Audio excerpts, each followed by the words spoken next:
last one. 8, 2, 3. So this one is call and respond.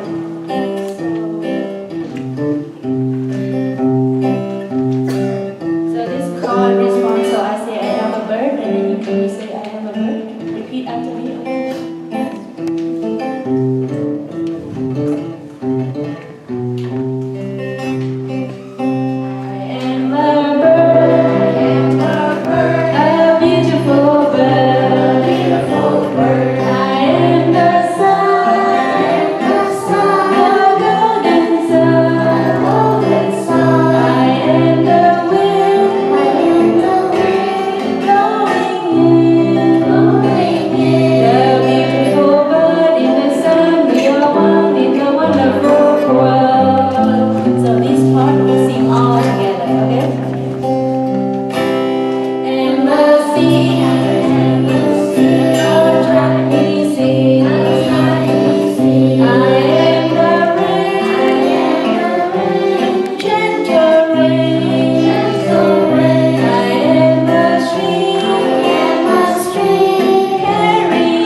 The sun shines in my heart.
maybe you can just sit around here, okay?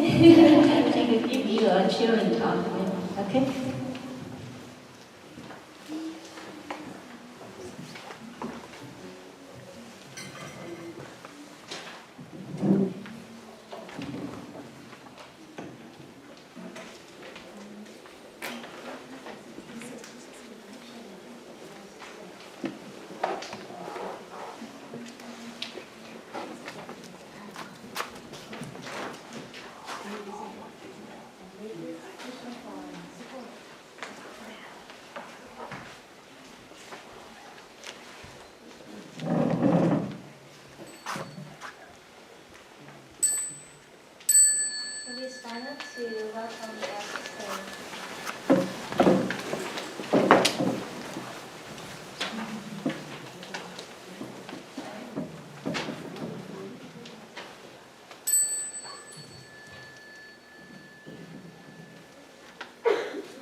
Dear beloved, dear brothers and sisters, dear family, dear children, I'm always here and I'm very happy.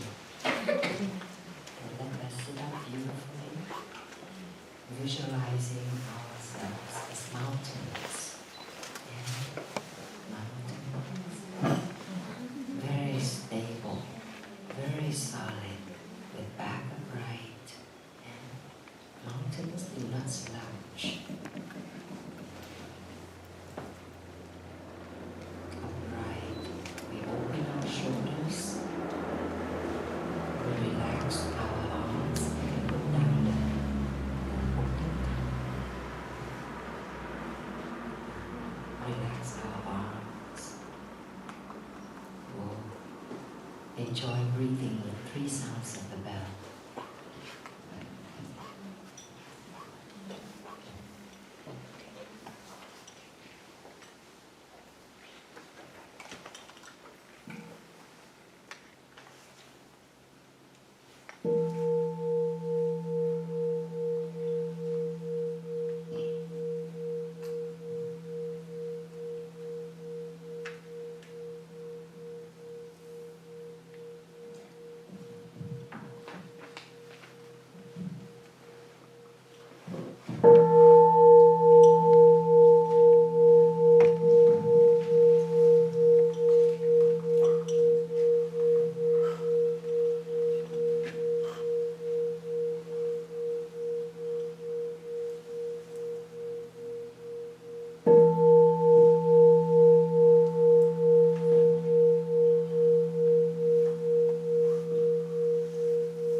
Dear beloved Shalom, dear Wake Up family, today is June 6, 2024, and this is our, I believe, is our 6th Wake Up retreat.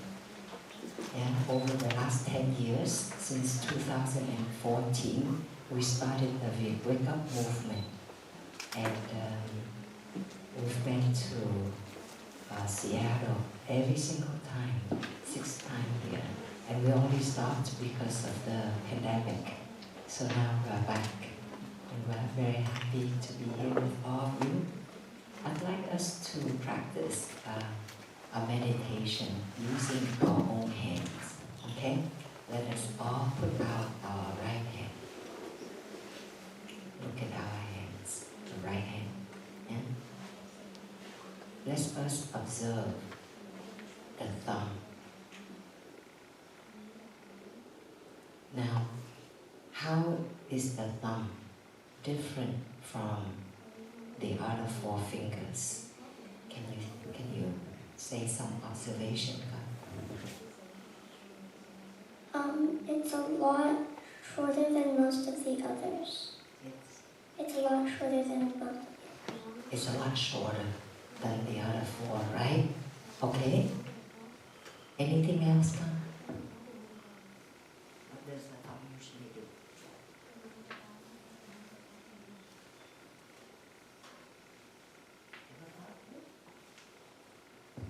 Let's try to grab the clock. What do you observe when you grab the clock? What do you do with the thumb?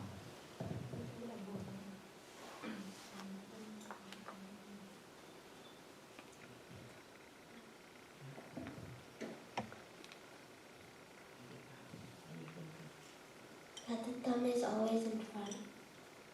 That's good. The thumb is always in front. Okay?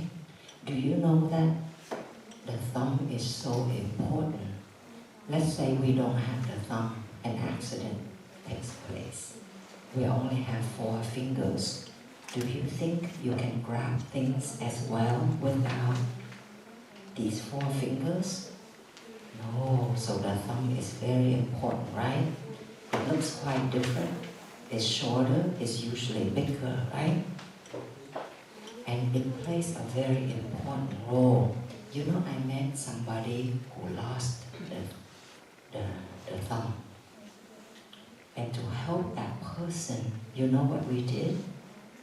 We actually used the toe to replace. Yeah? Because without the thumb, the person cannot do anything. So sometimes you replace the thumb, you use the toe. You try to, connect. Because then the person can use the hand. Yeah? So we see the toe down there. They also help balance. But the thumb up here is very important for grasping, right? Yeah? Holding on to things, grasping things. You see? So now let us notice, observe the little tiny finger. How is it different from the rest?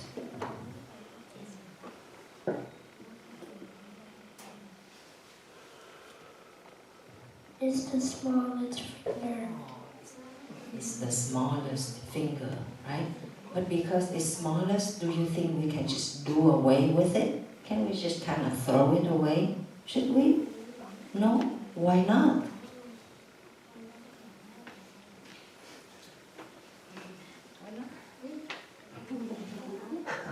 Oh, so even if it's smallest, we also don't just throw it away, right?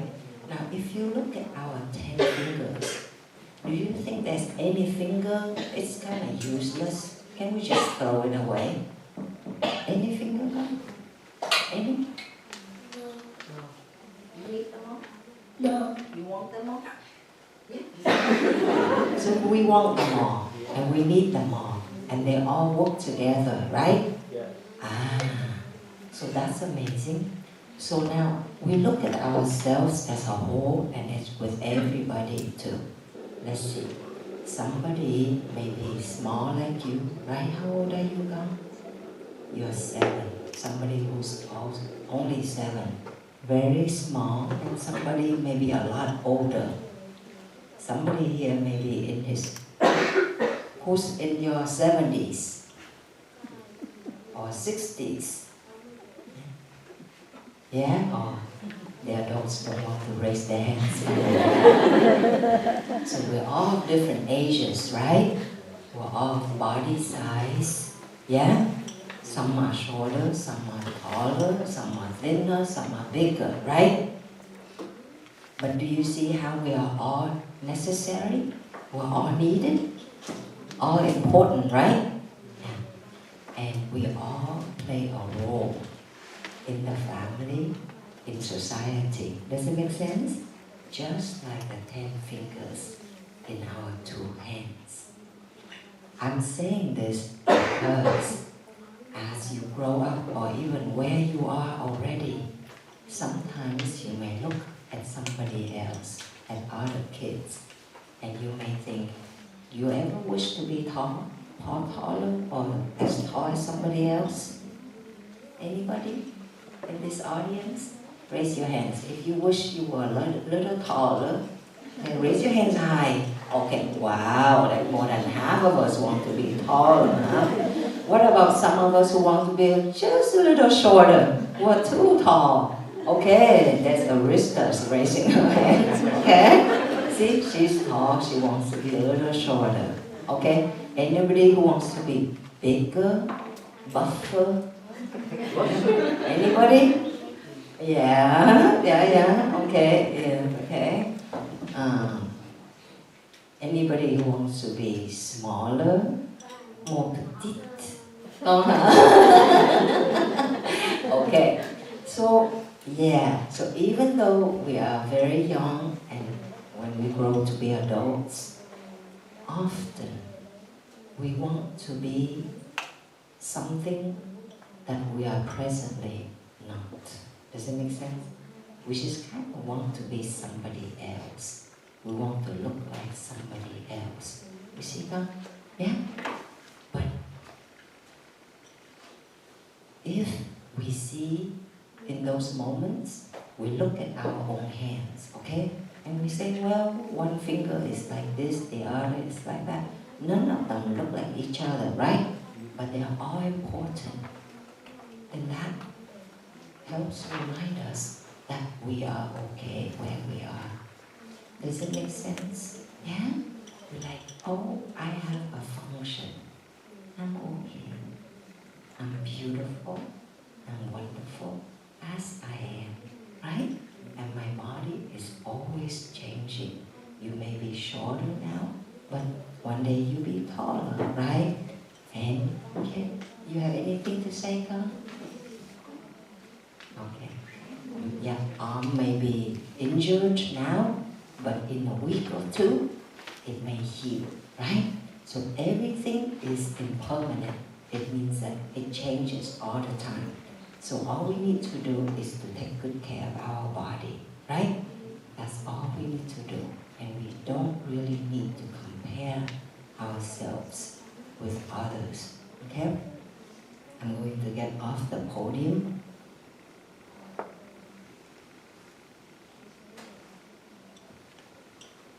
So, a few things that I would like to share with you.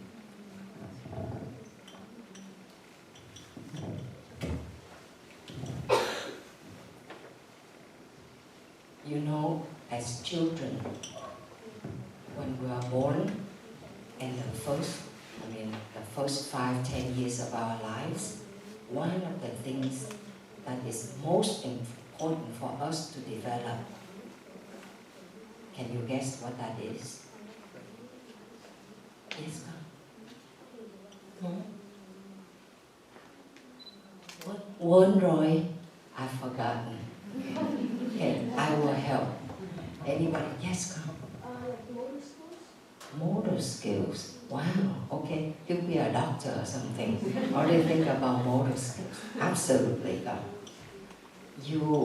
As you just born, when you are newborn, right? Until you learn to walk. Every moment of your new life, somebody is there to take care of you. And hopefully and usually that's mom and dad, right? When you are crying, somebody is there to hold you, to rock you, to soothe you, right? When you are hungry, somebody is there to do what? To feed you. Now, If you're very cold, somebody is there to do what? To hug you. How wonderful, right? And to keep you warm, right? So the most important thing actually we develop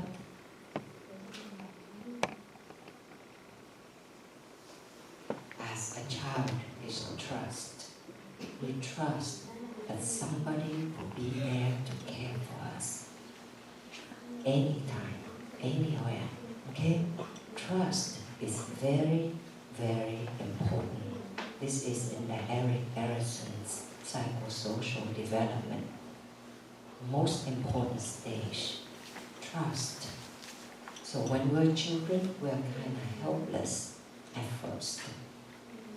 We cannot feed ourselves, we cannot clothe ourselves, we cannot just walk. So others will take care of us. And as we grow older, we continue to build trust. But trust here is not only for somebody else to take care of us. Do you know that? We also need to develop trust in ourselves. Okay? You trust that you will be there for yourself. Does it make sense? Do you trust God? Do you trust that you are there for yourself? When you are sad, can you be there for yourself? Yeah? What do you do when you are sad? What can you do for yourself? You want to raise your hand? What do you do when you feel upset? What can you do for yourself? Nobody knows? Well, let's say, let us breathe. When you are sad or when you are very irritated or angry, okay? Your sister or brother just took away your toy, yeah? Or you cannot find your iPhone and you are very upset, okay? So instead of screaming, kicking, yeah, throwing a temper tantrum, anybody here usually throws, yeah? You throw a temper tantrum. Sometimes come, okay, instead of doing that, you can come back to yourself. Just sit still or stand still for a moment and breathe in and breathe out. And you say this to yourself. It's okay, I'm here for myself. Breathing in, I'm here for myself. Breathing out, I calm myself. I soothe myself. I take care of myself. Is that okay? Okay, let us try with the sound of the bell. Pretend you just lost your toy and you're very upset. Okay? So let's pretend that, and then we come back and sit very still. And then we come back to our breathing. In breath, out breath. I'm here for myself.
Twice, raise your hands if you've checked it twice already.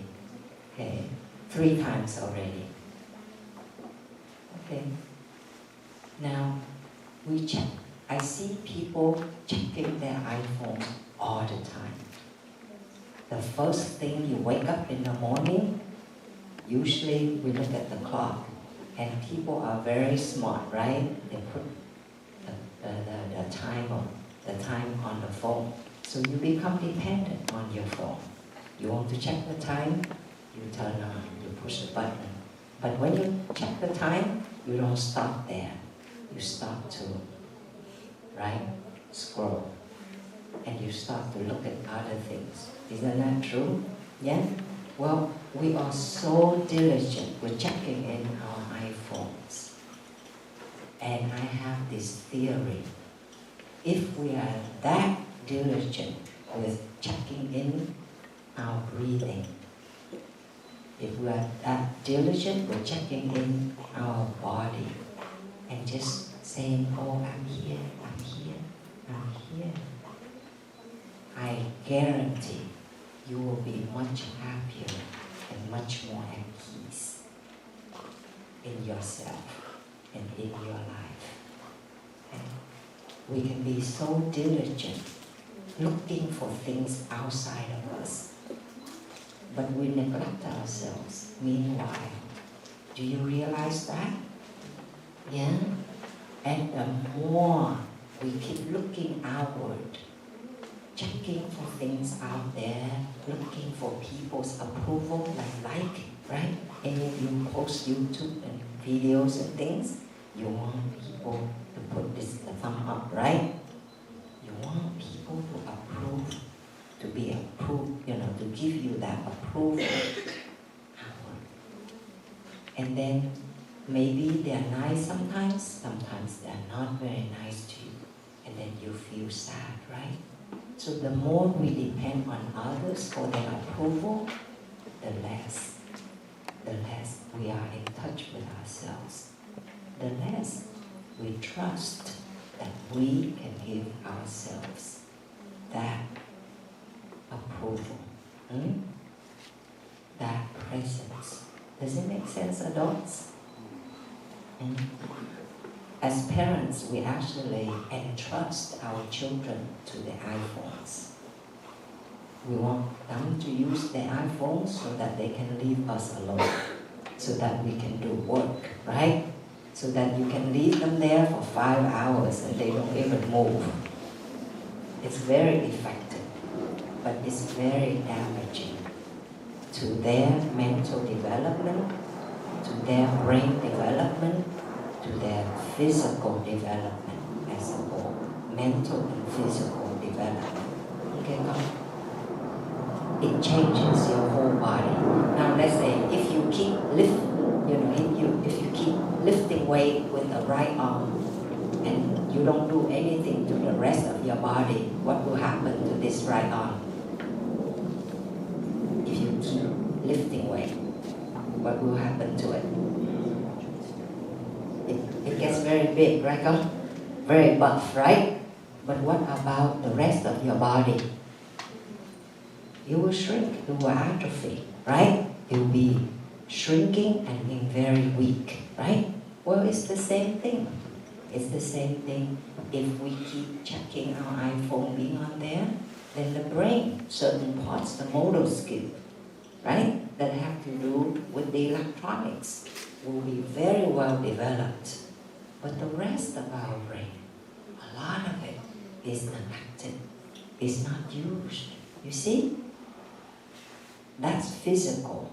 Now trust is the same thing. If we keep entrusting ourselves in others for their approval, for their like or dislike, that muscle becomes very strong.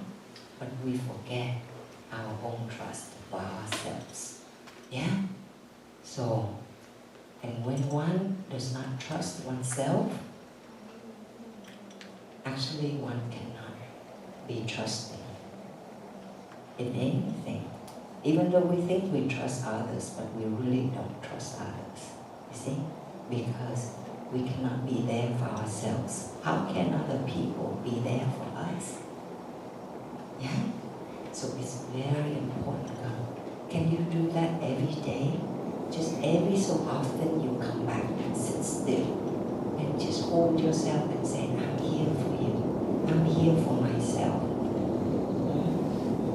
I love you. I'm okay. I'm okay. Can you say that for yourself? Yeah? You develop trust.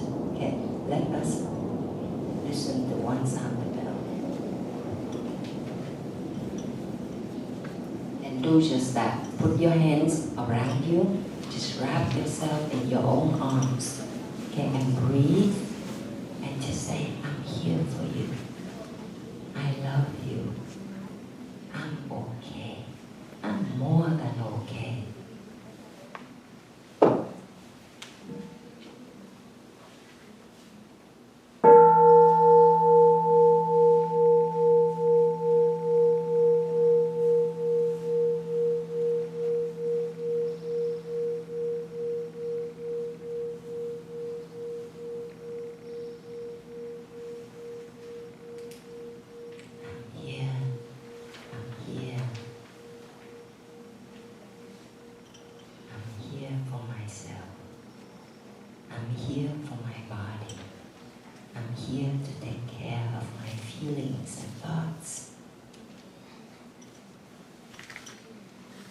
You know, I have a niece. She's 12 years old now. But since she was 5, I taught her that her body is very sacred. Anybody knows what does sacred mean? Sacred, what does it mean? My niece, she asked me, what's sacred? And I said that sacred is, you know, that is so important to you. And that nobody should look down on it or do something to it, to you, to your body, that make you feel, you know, hurt or uncomfortable. Yeah? Like when I was little like you, my grandmother said, Gong, your head is very sacred. Don't walk under clotheslines. That's what she said to me. Yeah? Always keep my head clean, not put pants on my head, not to walk under clotheslines. That's what, you know, because this head is like symbolic of our ancestors. See? But the truth is that not just our head is sacred, but our whole body is sacred. Every single finger, every single toe, every single part of our body is very important and is very sacred. Okay? So that's what I taught my niece since she was 5. And then one day I told her, we were going to the park and she was changing her clothes in front of me. And I thought, how do I teach my niece about this? That she shouldn't just be changing her clothes in front of anybody. Yeah? Even though I'm her auntie, but maybe it's not a good thing. Not anybody, certainly not in front of strangers, you know, or people you don't know so well. So I said to her, I said, Sune, if somebody wants to kiss you, what would you say? And you know what she said? She said, no, but you can shake my hand. That's very good, huh? I'm like, okay, good, that's good. Okay. So that's what you can do. Somebody wants to kiss you or to hug you, you said, no, thank you, but you can shake my hand. Yeah? Now, and then I pointed at her chest, and I said, now, what if somebody wants to touch your chest? What would you do? And she said, no. And I said, that's right. Yeah? Because this part of your body is also sacred. Nobody should just touch it, okay, without your permission. And then I pointed at her belly. And I said, what about if they want to touch your belly? She said, no. And she crossed her arms right in front of her belly. Yeah? And then I pointed to her hip area and said, what about there? And she screamed, no! And I said, that's right, my child. You do just that.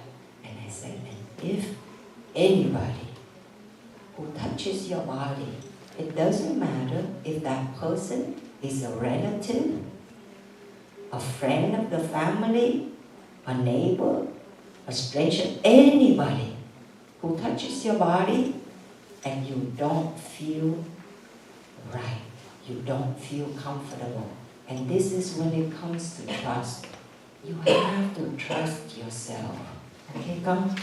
When you, as children, when you don't feel comfortable, when you don't feel something is right, you are right. And you have to trust your feeling. And you say, no. Okay? And I said to my niece, now if somebody makes you feel uncomfortable, you make sure you tell grandma, you tell mom, you tell me, you tell your father, you tell your teacher. And I was trying to think of who else could she say. And she said this, she said, I tell my mom, I tell my grandma, I tell my dad, I tell you, I tell my teacher, I tell everybody in the world, don't you dare to touch my body without my permission. Isn't that amazing? Just 5 or 6 years old. And she said that. And you know what? I laughed, and I cried at the same time when that happened. I was so happy that my niece, who was about even younger than you, when I was teaching her this, was aware of that I could teach her and that she understood more than I thought she would, you know? Like, she knew. And I felt very happy. You know why? Also because nobody taught me that when I was a child. Nobody taught me that. And you know what? And when a bad thing happened, I thought it was my fault. And I hid it. I didn't tell my mom. I didn't tell any adults. And it became a pain, a deep pain in my heart, and a deep pain in my body because I didn't tell anybody. Okay?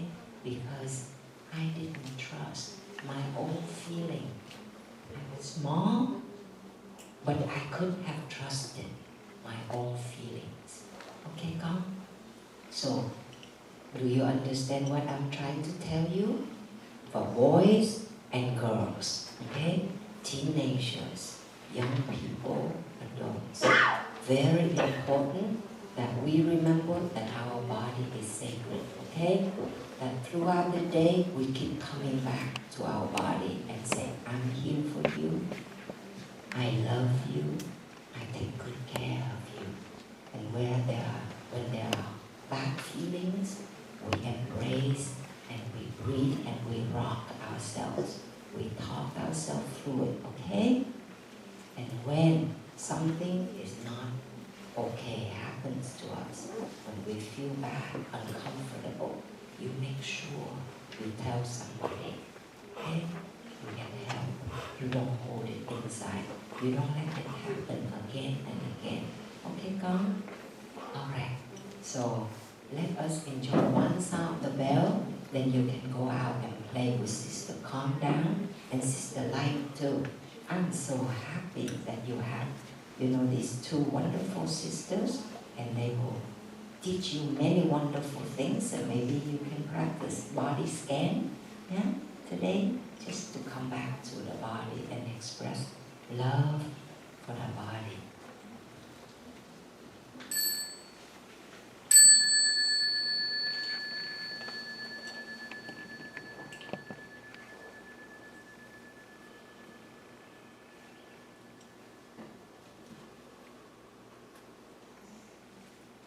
Wonderful. Okay, come with us. Let you stand up and bow. Stand up and join your palms beautifully. And you bow with a sound of the small bell to the family.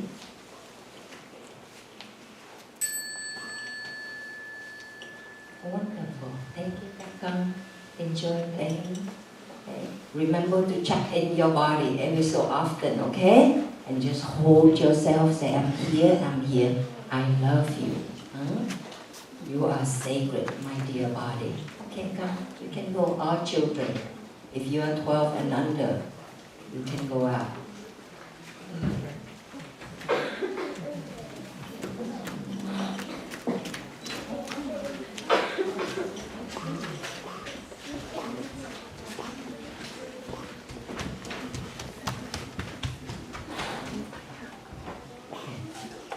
Let us enjoy another sound of the bell.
Have you heard of the word humanoid robot?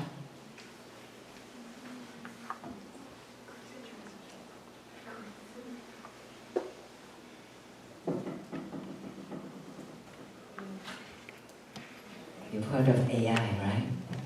Okay, what does it stand for?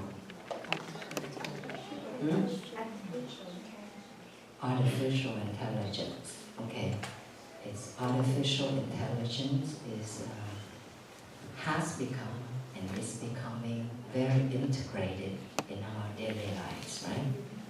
It's a very big part of our life, and it will continue to do so. Now, there's a term humanoid robots. You've all heard of this, right?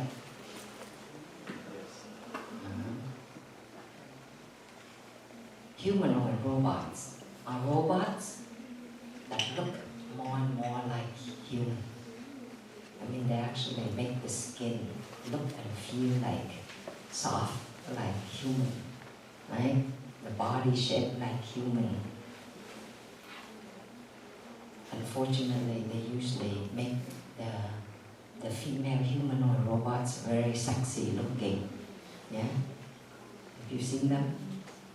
Yeah. I mean, it reflects this society and what's the standard as beauty and what's attractive. And anyway, robots are looking more and more like human. What about humans? That's on this spectrum. Robots looking more like humans. While humans here, we are becoming more and more robotic.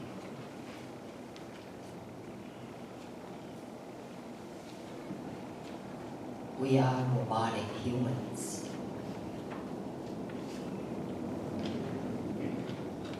We are very much dependent on modern technology. Our tasks become very repetitive, become very routine, and we are always online.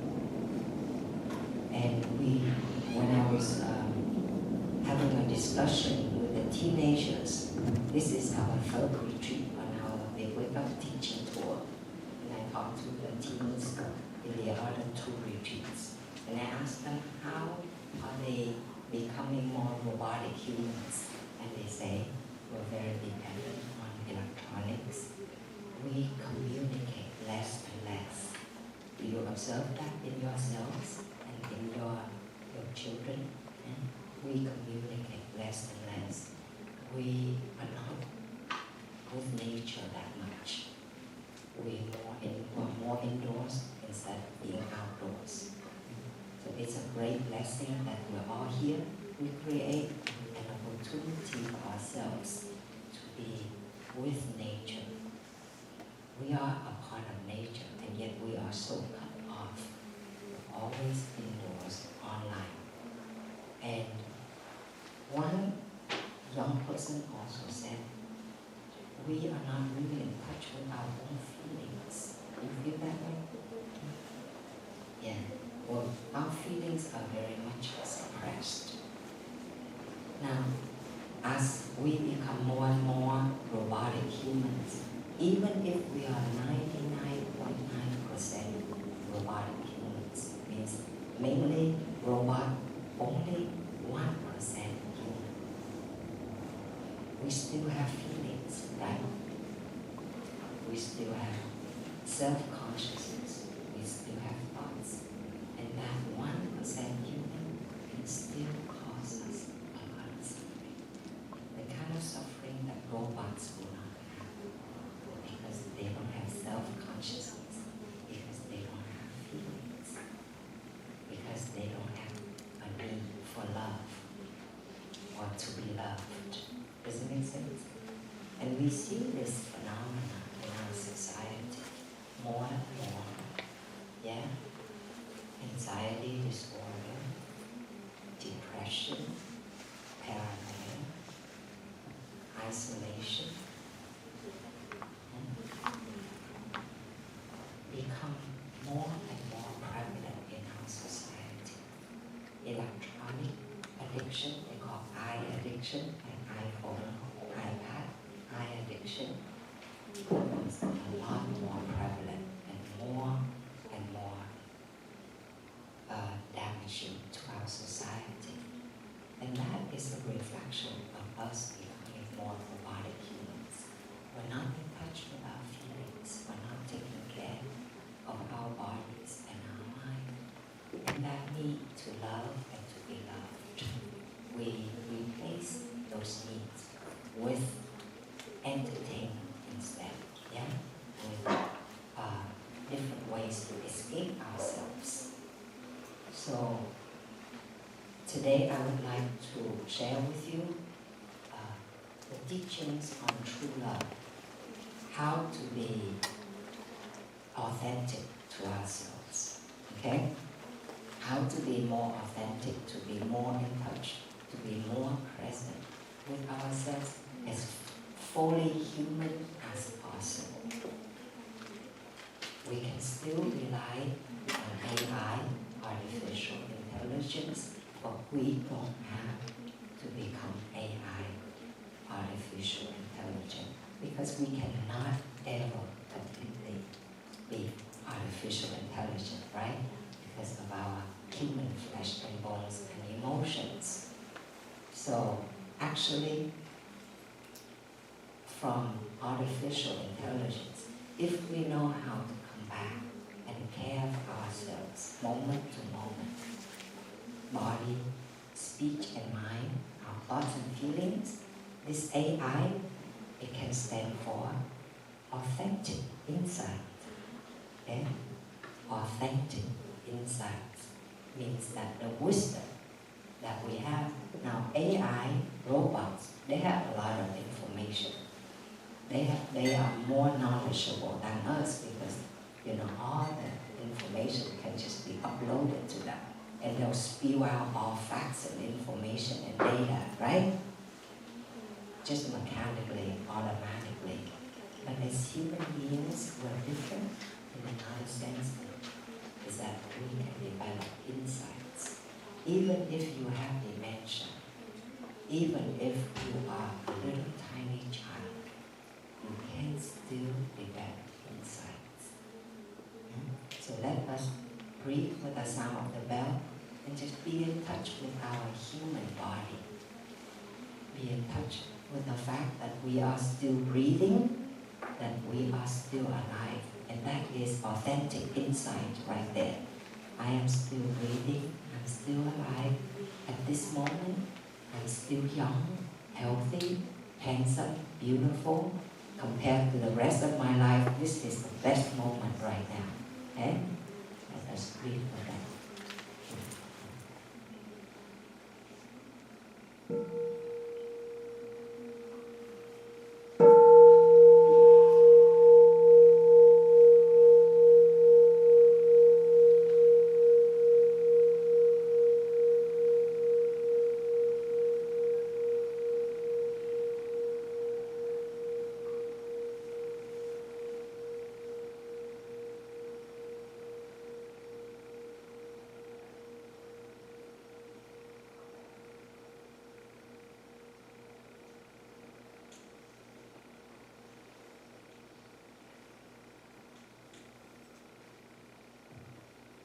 We have retreats at our monastery very frequently, at least once a month.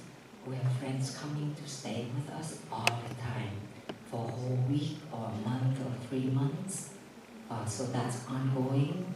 And then we also go on teaching tours like this.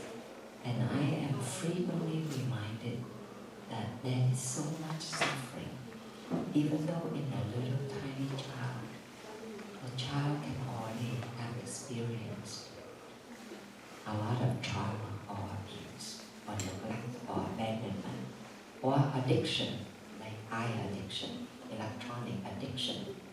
So for us to develop trust and confidence that we can be there for ourselves, we can take care of ourselves, we are not going to abandon and neglect ourselves in the pursuit of, external things, or data, or information, or entertainment. That's very important. As adults, if we can do that, then we can help our young people. If we ourselves also don't have trust and confidence in ourselves, in our capacity to take care of ourselves, we cannot teach the teenagers and the children to have trust and confidence in themselves. You see, trust in ourselves, we can trust the world. It starts with that, especially when many of us have gone through, certain trauma or suffering in our life, we lose that foundation of trust. But in the spiritual life, we can rebuild that trust by coming back to our own body, to our own breath, by being able to sit with ourselves like this morning when we did sitting meditation. That is building trust. Trust that I can sit with myself. I can listen to my body. Where there's pain, where there's tension, I trust that I can listen, I can discern, and I can breathe, and I can relax that tension, that pain, or that discomfort. Yeah? And as we build that trust, we have confidence in ourselves. So confidence does not come from the fact that we'll get another degree, or we'll get another nice car, or a nice house, or another partner, or another like. The confidence truly comes from within, from our capacity of being there for ourselves. And with that, it also comes to the next point of another element of true love, and that is respect. Our teacher elaborated this very much. We need to have respect for our body, for our life. Usually people say, hey, you show me some respect. When I was in medical school, I volunteered at the juvenile at San Francisco Youth Guidance Center, YGC, Youth Guidance Center. So these usually young men, under 18, they were incarcerated for some crimes. So they were at this place. And my friends, we started out as like a group of 10, but we ended up having just 3 of us who left, who stayed for the next 5 years or so. And we would go there every single Tuesday, whether we had exams or not. And so at first, these kids were tough. And I learned very soon that my status as a medical medical student or as a doctor meant nothing to them. So, but I learned to love them, to teach them, to care for them,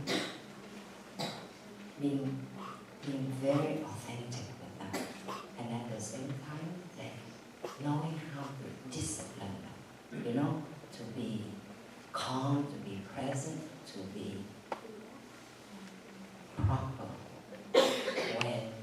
When they are rowdy or something, you treat them as adults.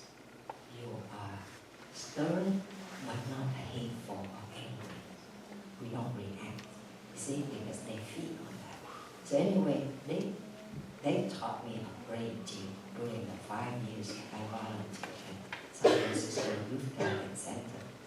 And so one day, a group of new guys came, new kids on the block,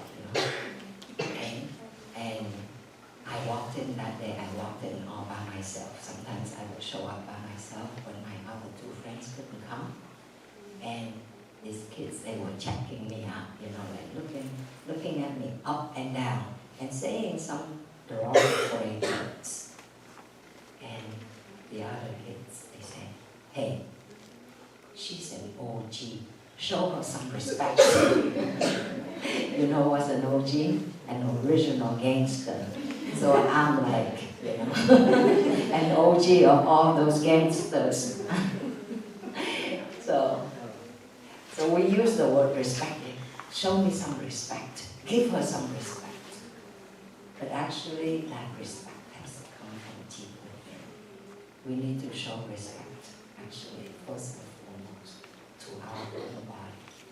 The way we consume with our eyes, that bring in, like when we look at the water, when we look at the magnificent trees here, when we're in this such surrounding, wherever we look, or even, seeing friends walking mindfully, or seeing children, playing in the field, that waters the seed of growth, of joy, right, of peace, of contentedness. That is a way of showing respect, of nurturing respect in us. You see, what we consume with our eyes, with our ears, with our nose, with our mouth, with the touch, we touch our body in such a way that brings safety and sacredness and love and care. Yeah? The way we think, the way we perceive things, all those ways we can cultivate respect for ourselves, for our own life. On the other hand, if we consume unmindfully, you know what I mean? And I've learned that a lot of young people, not just teenagers, but even younger than teenagers, consume pornography. On these tours I would give consultation, and I would talk to a young teenager, only 13, and he said to me, "Sister D, I'm addicted to porn." It's very painful, but it happens quite often. And boys and girls, male adults and female adults nowadays would entertain themselves with pornography. And that is a way that we water the seed of distrust, of disrespect to our own bodies and to the bodies of others. You see, we water the seed of craving, of violence. We objectify the body as a sexual object instead of seeing that as a human being, somebody's mother, somebody's sister, somebody's daughter, somebody's son, somebody's brother. We don't see that. And when we water the seeds of craving and violence and ruthlessness in us, it will manifest first and foremost in our thoughts.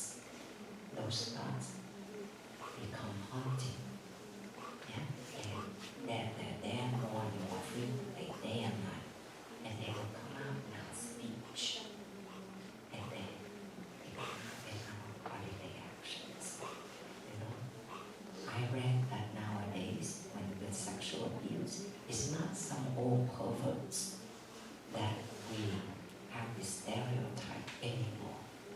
there's still those some old perverts, but there are also young men and women that don't have like horns or fangs or anything. They look very normal. And teenagers and even children also portray sexual abuse, impose themselves on other children. You see? So that is very dangerous and very painful. So a way that we show respect is through our mindful consumption. And this afternoon we will learn about mindful consumption. So I hope you will pay more attention to it. So when we have trust and respect to ourselves, then we can offer that trust and respect to others around us in our own family and in our society. So let us listen to one sound of the bell together.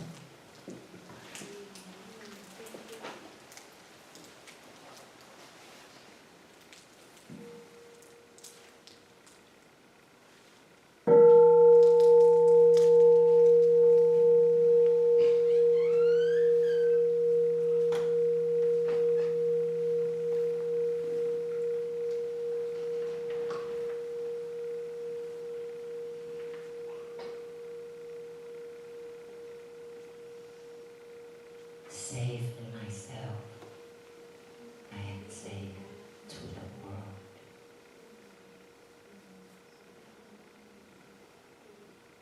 Being safe is a very deep need that we all have. And we often think of being safe as like people not harming us, but authentic insight can reveal that it's not only that others are safe to us, but we need to be safe to ourselves, and we need to be safe to others. We are not only victims, we are also perpetrators. At a smaller scale, a bigger scale, we are perpetrators as well. So with that, I will go to the third element of true love. And that's interbeing.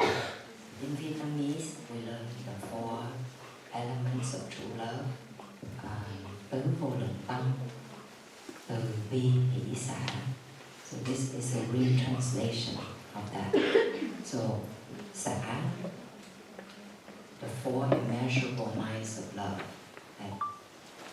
that are traditionally taught by the Buddha.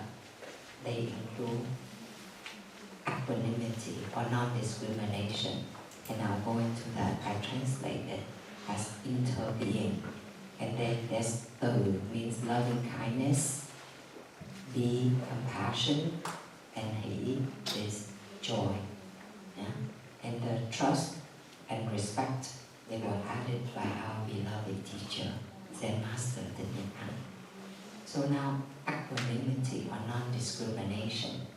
There's a very deep teaching that encompasses all of that, the equanimity and non-discrimination, and that's called interbeing. And so I draw this circle.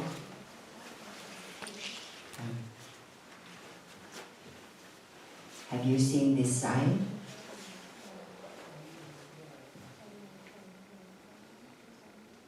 Yeah, this symbol, what is it? It's a yin-yang symbol, right? Okay. So,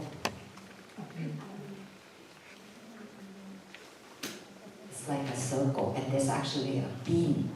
A beam is called a yin-yang beam. Okay?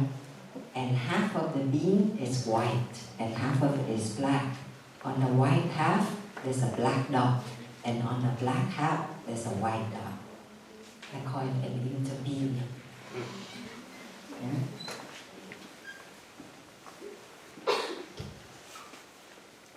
Interbeing, tương đậu. And it illustrates a very deep teaching taught by the Buddha called interbeing. To be or not to be, That is not the question. Okay? Because everything is of a nature of interbeing. They're all interrelated, right? We grow up and we say, I'm like this.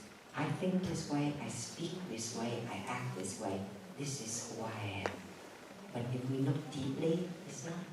We speak like this because our parents have spoken like this and we've learned from them. Yeah? We think like this because of the social media, of the peers' influence, of the things we read, the things we have been educated. Whatever we think, we speak, and we behave pretty much has been transmitted to us. We just repeat them or have some variation. But very much we are a product of our families and our society. Okay? So we are not entirely separate, fixed entities as we think, but we are very much affected by each other. So in that way, in this there is that, and in that there is this. See, that is interbeing. It's like you look at that flower, that beautiful chrysanthemum. It's not a chrysanthemum. That's why it's a chrysanthemum. It has, the earth, the water, the soil, the gardener, the rain, time, space, consciousness. It contains all of the non-chrysanthemum elements. That's why it's a chrysanthemum. If you remove the water element, it's no longer there. Or the earth element is no longer there. That's interbeing. So this is a very, very deep insight. Like earlier I said, we are not just victims. We are also perpetrators. Because in the victim, there is the perpetrator. Most people who cause suffering to others, they have been hurt people. Hurt people hurt people. And when we are hurt, we will hurt others. Our thoughts will hurt others, our speech will hurt others, our body reactions will hurt others. Hurt ourselves first and foremost, always, and then we hurt others. Because the things that we rehearse in our mind, whatever we rehearse, whether it's wholesome, beautiful, true, or not so wholesome, not so beautiful, not so true, when we rehearse them, they will manifest in our speech and body reactions. You see? And that is how a victim becomes a perpetrator. And in the perpetrator, we see a victim. Okay? This insight brings true love. It brings true healing. Because we don't see ourselves as separate entities. We don't hold on to the pain or the anger or the resentment as something fixed and separate. But we see how it's interrelated with everything, with our family, with our society. And because in us there is the all, the society, the ancestors, by taking care of ourselves, our thoughts, speech and bodily actions, by taking care of our body and mind, we can help heal our ancestors, our family, and our society. Does it make sense, my dear? Because in the one, there is the all. And sometimes we feel so overwhelmed, especially young people nowadays, seeing problems in the world. We may feel very overwhelmed and feel helpless and incapacitated.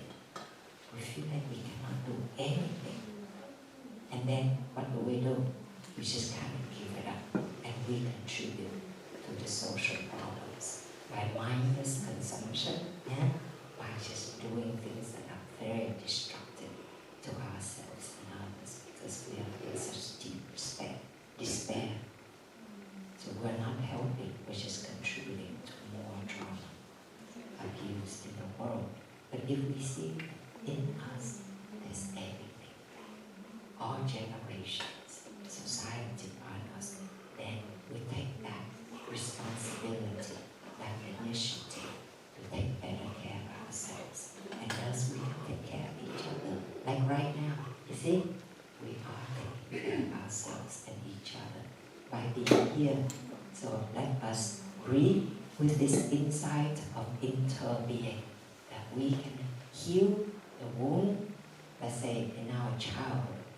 As children, we might have gone through some, painful experiences, and now we are teenagers, now we are adults.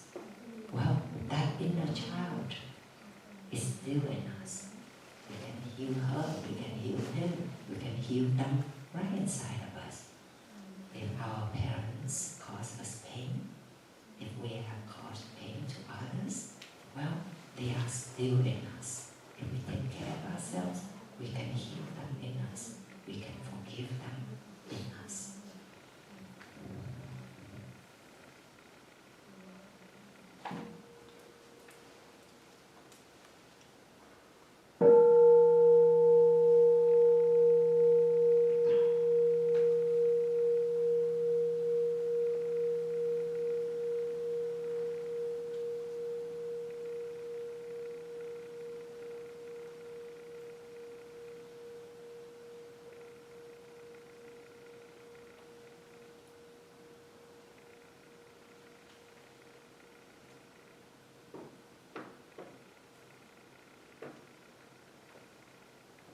As I'm breathing, I thought of the phrase, oh, I love hot dog, I love hamburger.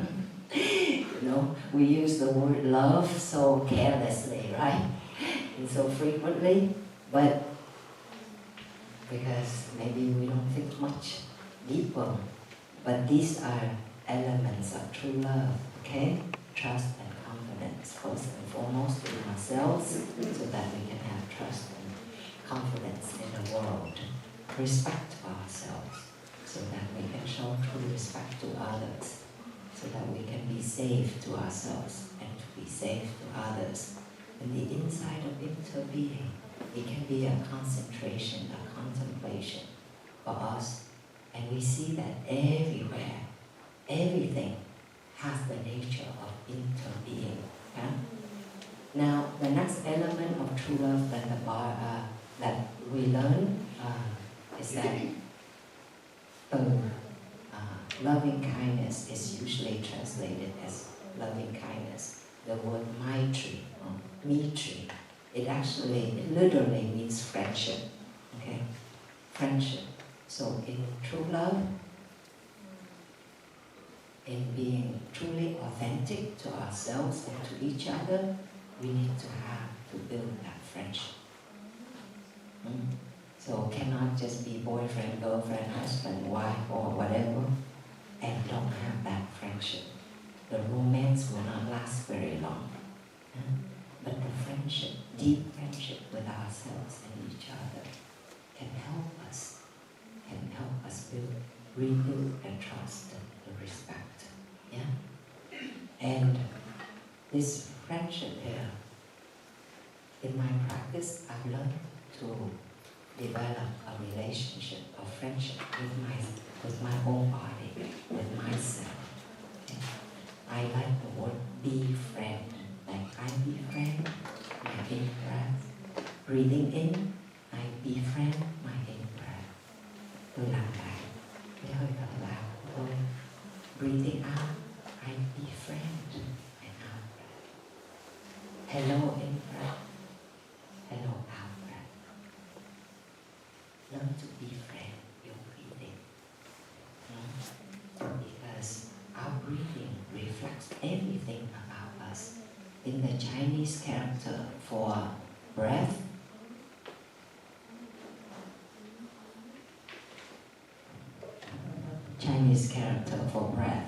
the uppercase, this is Tao, which means from, it also means itself. Down here, lowercase is Tang, which means heart or mind. This whole character is means hơi thở, breath. So the breath is from the heart and mind.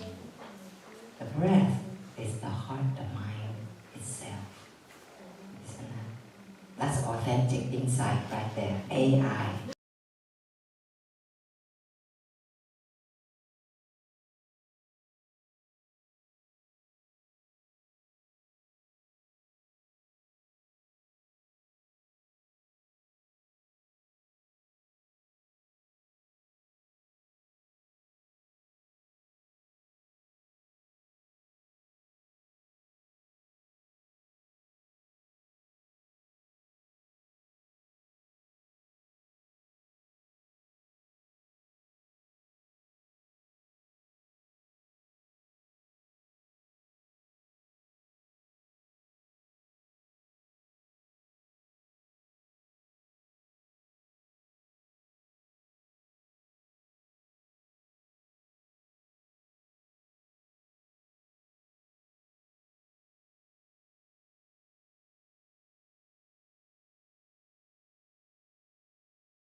Are you angry? Nope, I'm not angry. I don't care. Are you sad? No, what do you mean? I'm not alone. I'm not lonely. I'm not sad. I'm fine. A teenager said, I don't need to talk to anybody. I can just be by myself. I'm fine. And I said, but are you really by yourself? Are you really okay? Or are you on your iPhone the whole time? Well, that's not being with yourself, okay? When you're on your iPhone, you're not being with yourself. So we can be in denial. Denial is an acronym for don't even know I am lying. That's very deep. Don't even know I am lying. So, thankfully, as a monastic, I hardly ever have to lie. I'm very grateful. And when I have to lie, little while lie or something because I'm uncomfortable, I say, I know I'm not speaking the whole truth. I'm always practicing being very honest with myself. It's so important. Even if you lie to others, be honest with yourself, okay? Because when you don't even know you are lying to yourself, that's the worst of all. That is when you are lost cause. You have no chance of transforming and healing your suffering. Okay? So, come back to this. Am I in denial? Am I lying even to myself? So we learn to develop that friendship with ourselves. And the breath tells us everything about our body and our mind. So we don't have to be in denial. Even if you think you're not angry, but you listen to your breathing pattern, you know you're angry. If you listen to your body, the body gives you all the messages. You know, it's like we focus so much on the brain, this head. It's like most focused in our society, our intelligence and all. But actually, do you know that more messages go from our heart to the brain? You know, the sensory neurons, 80% of them go to the brain. And only 20% of the motor neurons go from the brain to the heart. So the scientists, they term heart brain, they coined the term heart brain. So it's not the brain always in control, you know? The heart always gives that input, 80% of the input to the brain. Now the lungs do the same thing too. More messages from the lungs go to the brain than from the brain to the lungs. We can call that lung brain, right? Our GI system is the same thing. More than 80% of the neurons go to the lung, go to the brain. So have you ever felt like, you know, all the description, I feel like there's the ants crawling, yeah? Ants crawling, or feel the butterfly, or you have the pain, yeah, the cramp, the distension. all those are messages from the body. You see, when we befriend our breathing, when we befriend our body, we hear all the true, authentic insights that are there, and we cannot deny that. We only can be in denial when we block out all those messages. We suppress them all. That's when we become quite numb. Either mentally we suppress them, or we take medication or drugs. Then we are not in touch with those messages. Otherwise, they are always there, sending messages to us. And that is why, in practicing mindfulness, we learn to come back to our body and our breath all day long. Okay? Because again, the body is a manifestation of the mind. The body is the mind. So let us breathe together and just check in again to the messages of our body. How's my body feeling right now? When I'm angry, where do I carry my anger in my body? Okay? Where? You can put a hand on that part. Some of us, we may have like this suffocating feelings in our chest. We can't breathe.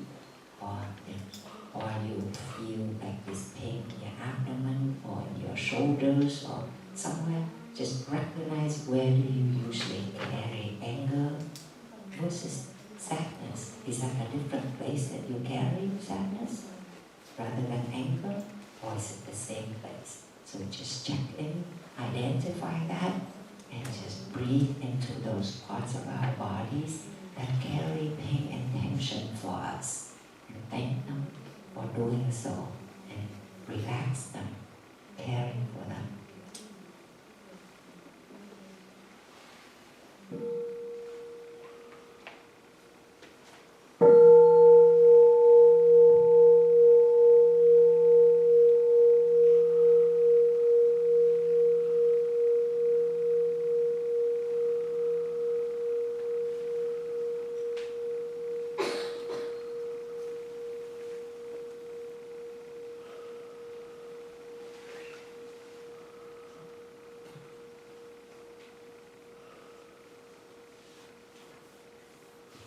Befriending our breathing, befriending our body, listening to the message from our body. And that's true friendship. And we gain authentic insights from that. And the next element, which is healing, that's B, it's been translated as compassion from the Sanskrit word karuna, which means to alleviate suffering. That's the literal translation. Alleviating suffering, which means it brings the healing to us. So in our daily life, whatever we do, it's important we ask ourselves, are my thoughts bringing healing? That's a way of thinking, am I nurturing myself with true love, with true authenticity? My thoughts, the thoughts that I consume from others, in social media, from the news, are they bringing healing, or are they bringing separation, anger, discrimination, fear, separateness? See? That's a way of looking at true love. Are my speech bringing healing to myself, to my children, to my partners, to people in my community? You see? Are they bringing healing? Are my bodily actions, just even the way I walk, the way I sit, do they send a message of love and care? Or do they trigger anger or suspicion? At our last retreat in Dallas, we had a Q&A session, and I share with the young people just the way that we show respect and care for ourselves. And I talked, like today at that time, I talked about sexual abuse because unfortunately it's too prevalent in our society. And it's something that most of us don't talk about. So we suffer silently, separately, when it's such a social problem and we all contribute to it. And yet, it's like a horse sitting on a table that nobody talks about. And I share with the young people, we need to learn to be aware of our body, to take care of ourselves, to know where we are. Sometimes without awareness, we end up at at the wrong time, at the wrong place. And inadvertently, we bring danger upon ourselves.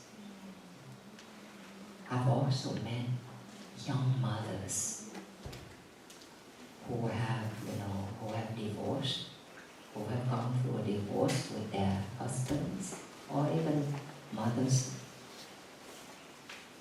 who don't have the partners. And what happens is that the young women, they are not friends to themselves. They seek attention and affirmation from men. So they would have new boyfriends, sometimes new husbands. And it's not infrequent that those boyfriends, some of those boyfriends or the new husbands actually molest, sexually abuse the children.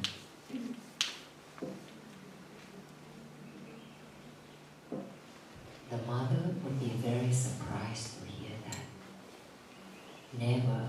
She would never suspect that her boyfriend or her new husband would do that to her child, to her children. But it happens, So that is why it's so important that we learn to be really in touch with our own feelings, yet to be really aware of our environment, of our situation. If we learn to be there more for ourselves and for our family, we take good care of ourselves. We don't have to always go outside to look for approval and to bring more harm and drama to our own family. I really want to stress this. Please protect yourselves and please protect your children. Because if something happens, that child will suffer for the rest of their life. When I work with teenage boys, the young adults, I also tell them, please take care of your sexual energy. Sexual energy is something so normal. We are created by that sexual energy.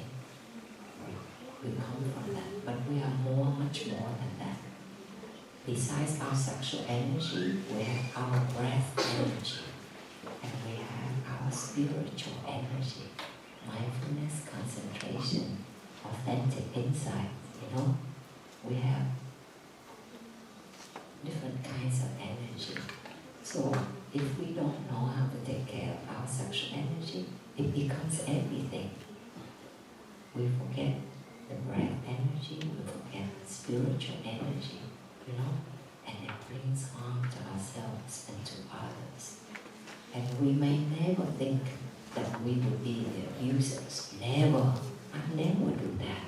But one day you find yourself imposing yourself on somebody else, and you find yourself feeling shame, and even finding ways to justify your actions, being in denial.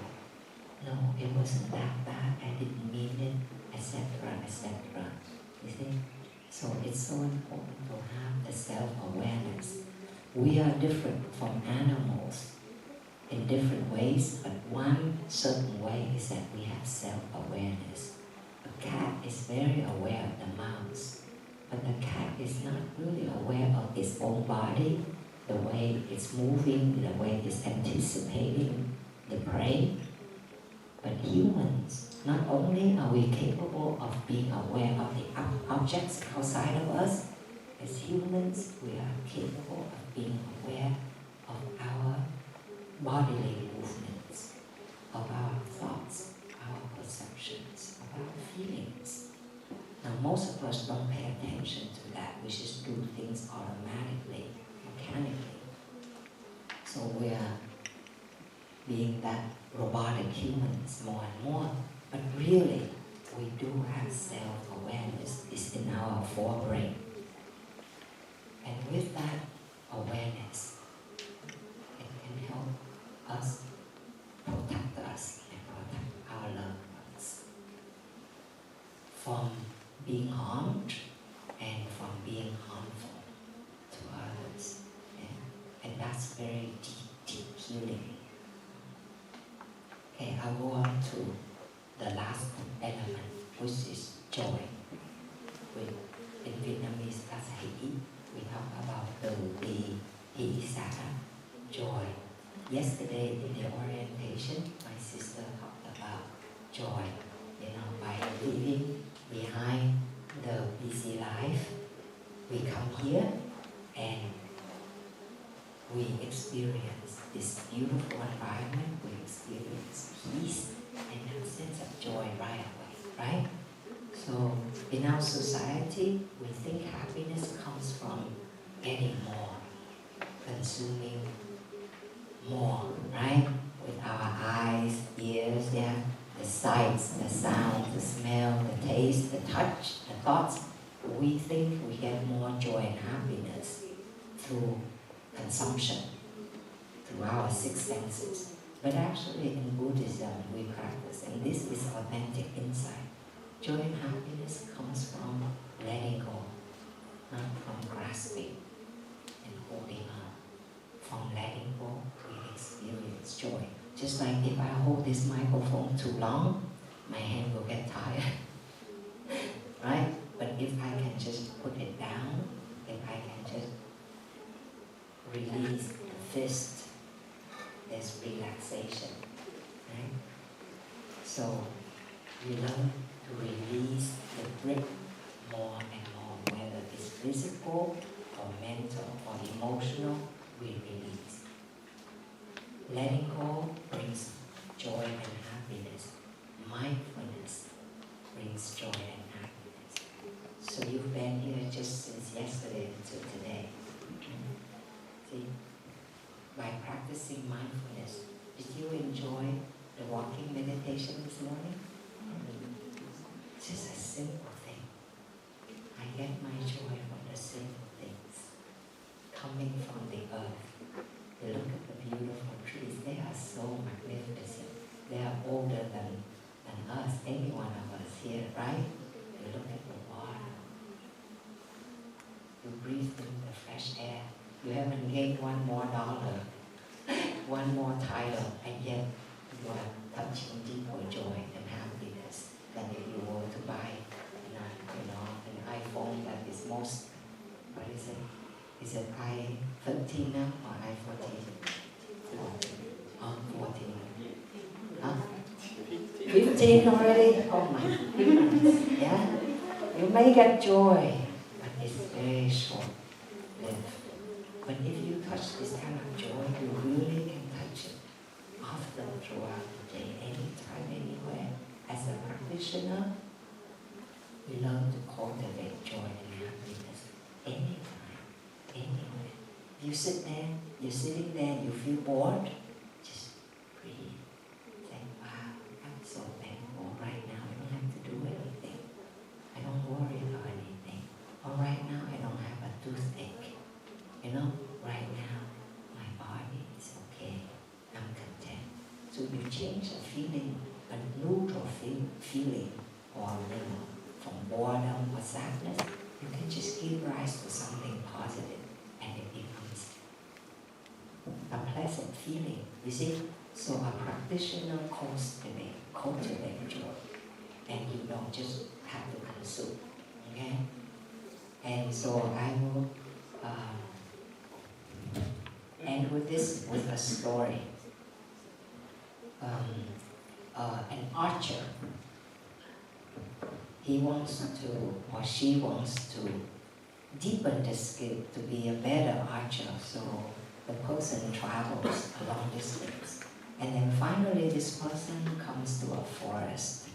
And they see, wow, everywhere there's this, the arrow is right smack in the middle at the bull's eye, everywhere. And the person is so impressed. And when she found this archer saying, I am so deeply impressed by your skills. I really want to learn from you, Master. How do you do it? So this archer, the master, he said, well, it's easy. I just shoot the arrow and then I draw a circle around it. I shoot the arrow and I draw a circle around it. Isn't it great? That's how I do it. Okay. Well,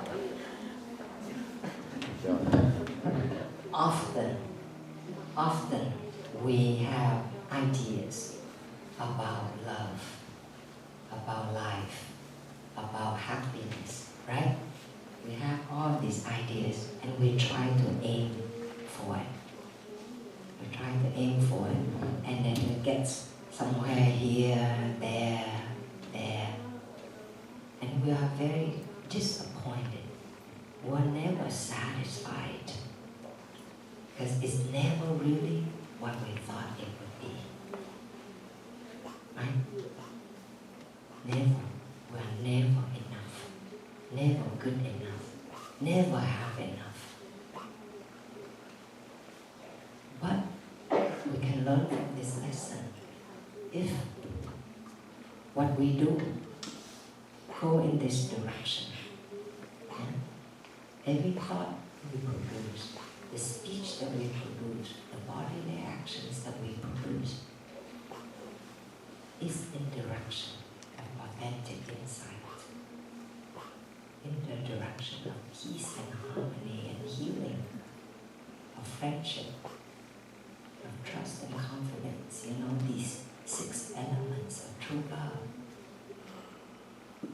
Do that, and everything else will just come in place, my dear.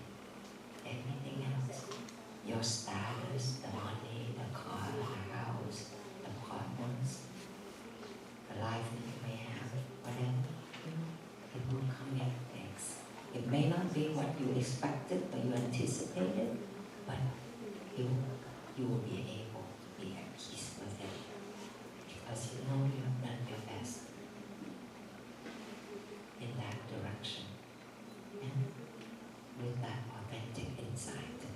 So I hope that you will remember these 6 elements of true love. Have that as your arrow. You just shoot in that direction, okay? Everything else will come into place. Don't chase for these things.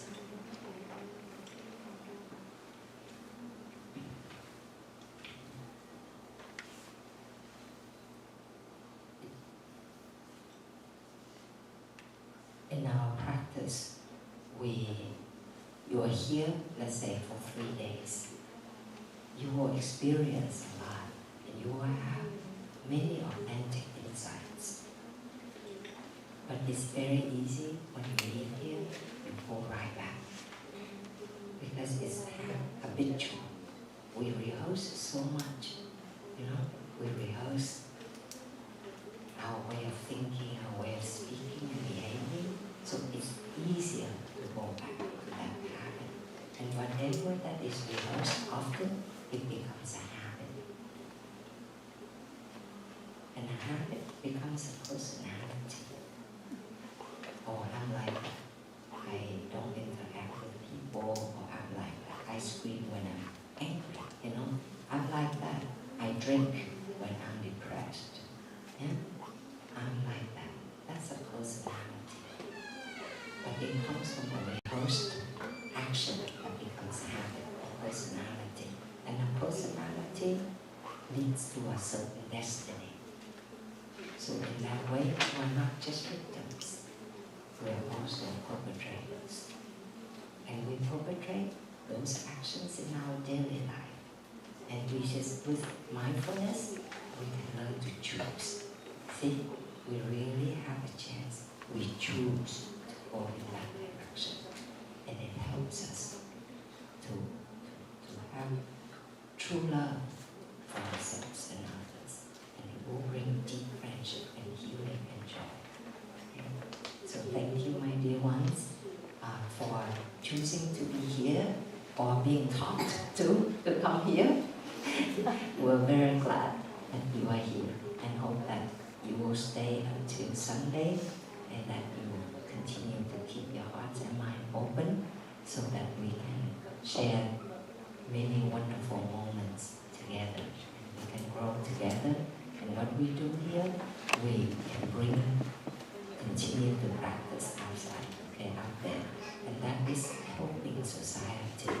Instead of being overwhelmed by the wars, by the destruction that's taking place out there, we know we can practice and we know we can make a change. And it starts from oneself, okay? Peace in oneself, peace in the world.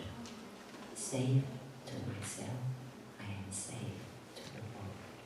Trust in myself, I can trust the world. Thank you, dear ones. We'll listen to 3 sounds of the bell together.